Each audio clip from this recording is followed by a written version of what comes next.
We know that Meghan has released multiple $64 candles in the last few hours. Okay, tell me about this, because I've not been watching this. I've been concentrating on Andy. She's selling candles. Yeah, she's selling candles. She's released some holiday gift sets, so you can get 3 loose fruit spreads in a bundle and put that under your tree if that's what you're into. We also saw them at a Dodgers game. You know, they were front and center at a Dodgers game, Harry and Meghan. They released a Halloween video, which was Prince Harry and Doria cutting up pumpkins and the children running around a pumpkin patch. I mean, you are right. There was a blitz. We had Paris, Meghan Markle inviting herself to the Balenciaga fashion show. Then we had New York, where they accepted Humanitarians of the Year awards. And then right after that, Meghan was in Washington, D.C. for the Fortune Most Powerful Women event. Yes, blink. And then we started to get a little bit of a tease from Meghan, save the date, October 28th. And she released some new items on As Ever, which will probably coincide with her November release of With Love, Meghan, the Christmas special, the holiday special on Netflix. Can't wait. I know. Wait, bated breath. How's it going over there for them at the moment? You know, I say you come over here from Hollywood. I mean, what's the feeling? Please tell us, because we're just here in London reading reports from California. But how do people feel about Harry and Meghan? Are they still interested in America? Are they still watching in horror, or are they? There's a sense of desperation. I mean, 2025 technically has not been a great year for the couple. Senabale, I think, is a huge stain on Prince Harry, the way that that's unfolded.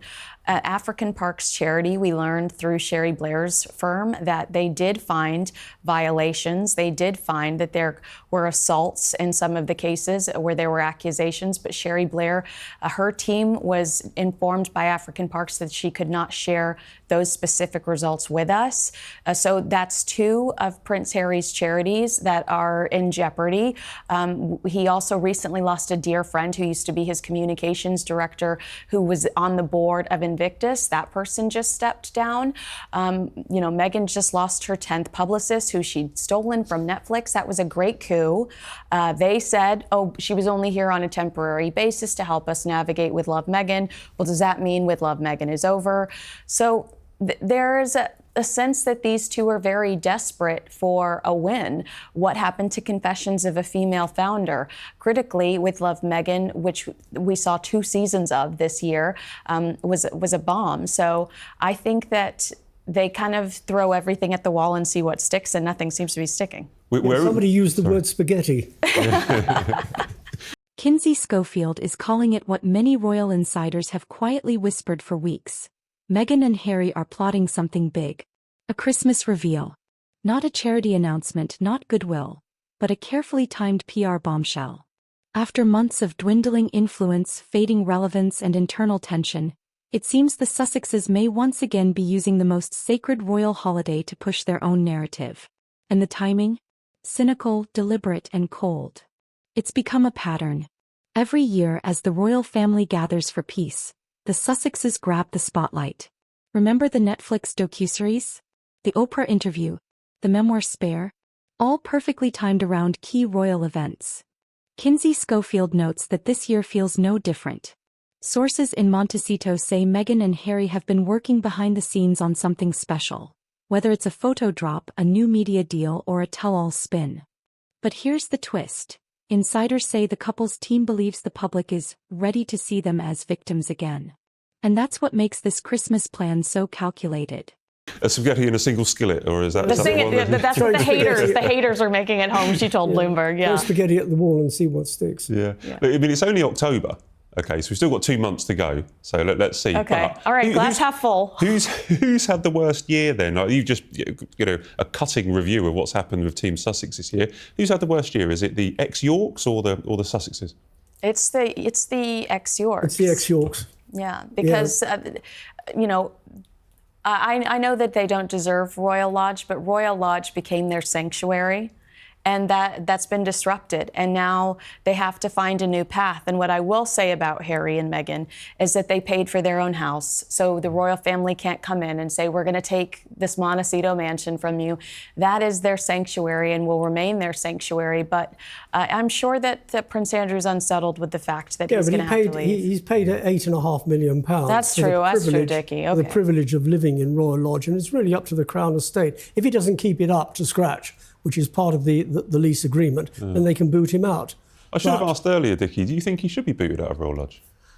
I think he shouldn't have gone there in the first place because it's far too grand. It was good for late Queen Elizabeth, the Queen Mother, but Andrew didn't need anything so grand. It is grand. It has 90 acres of ground. It's got 30 rooms, 7 bedrooms. She's living one side, he's living the other side. What are they doing in there?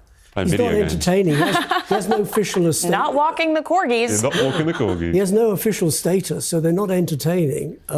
So he should leave, and he should have left sooner rather than later. Yeah, he needs to leave on his own terms. He's just going to get forced out and not have the place that he wants. The trouble is, Andy's not the brightest bunny on the planet. He's arrogant, he's bumptious, he's rude, and he's entitled. And that's why he's still there. We're going to try and move on from Andrew, all right, although it's dominated not only the show, but the month of coverage and dominating royal family conversations, I would imagine.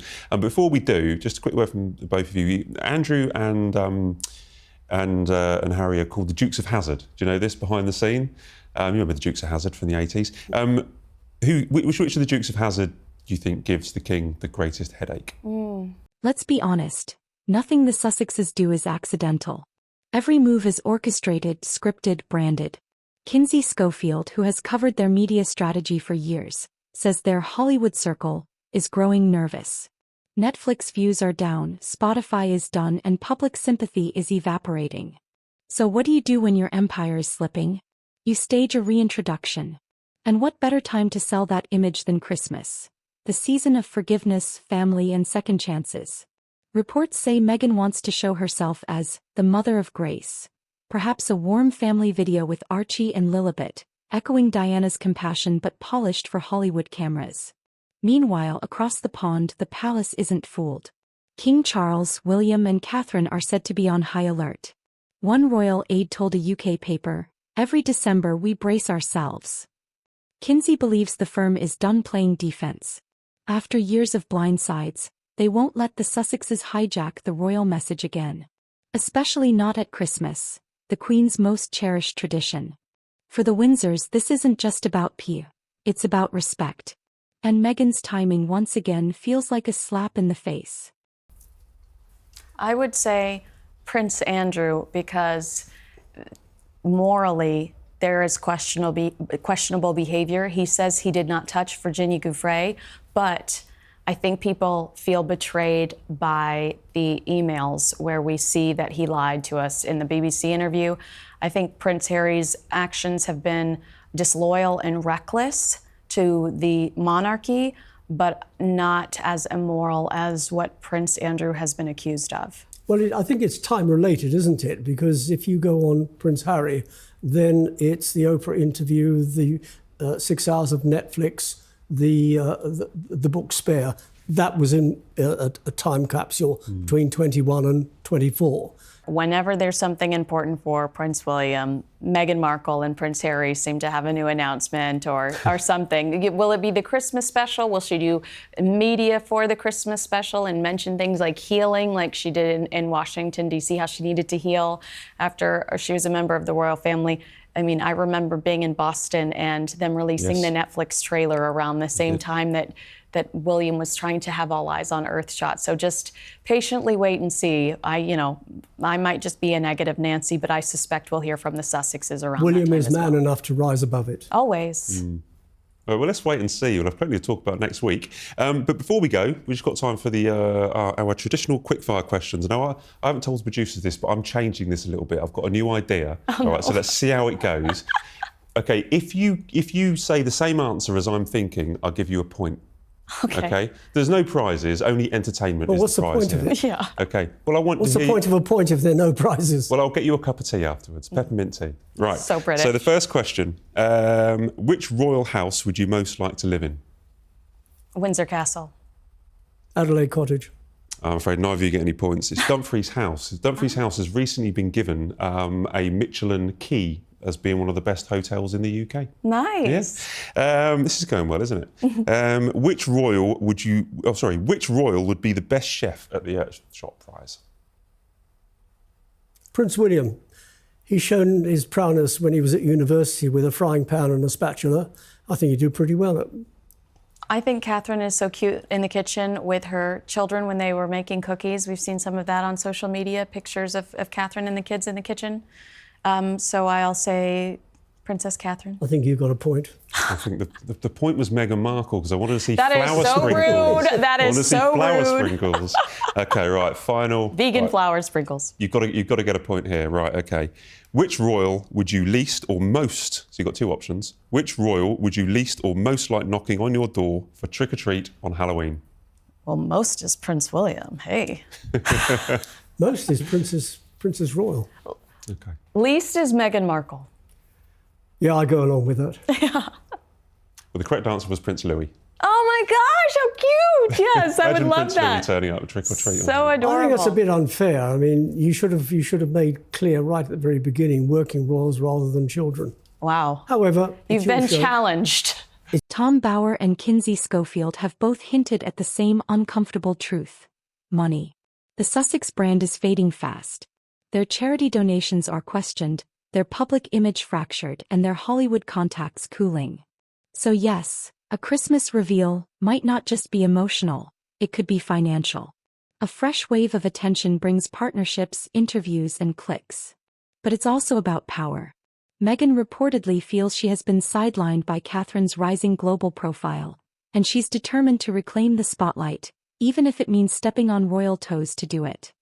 If this rumored Christmas rollout does happen, expect fireworks. The palace may finally respond, not with words but with silence. The type of silence that speaks volumes. Royal watchers believe the Sussexes are at a crossroads. This Christmas could either revive their image, or finish it for good. And here's the haunting question. If this latest PR move backfires, will Harry finally see that he's lost everything trying to build a brand that never truly loved him back? Kinsey Schofield's words ring loud tonight. The Sussexes' timing isn't festive, it's strategic. This Christmas, while the royal family gathers quietly in Sandringham, Harry and Meghan may once again light up the cameras instead of candles. But with every stunt they drift further from the home, and the hearts they once belonged to. What do you think? Is this Christmas plan a desperate PR stunt, or one last grasp for forgiveness? Let me know in the comments below. Subscribe for fearless royal commentary, exclusive insider updates, and the truth the mainstream won't touch.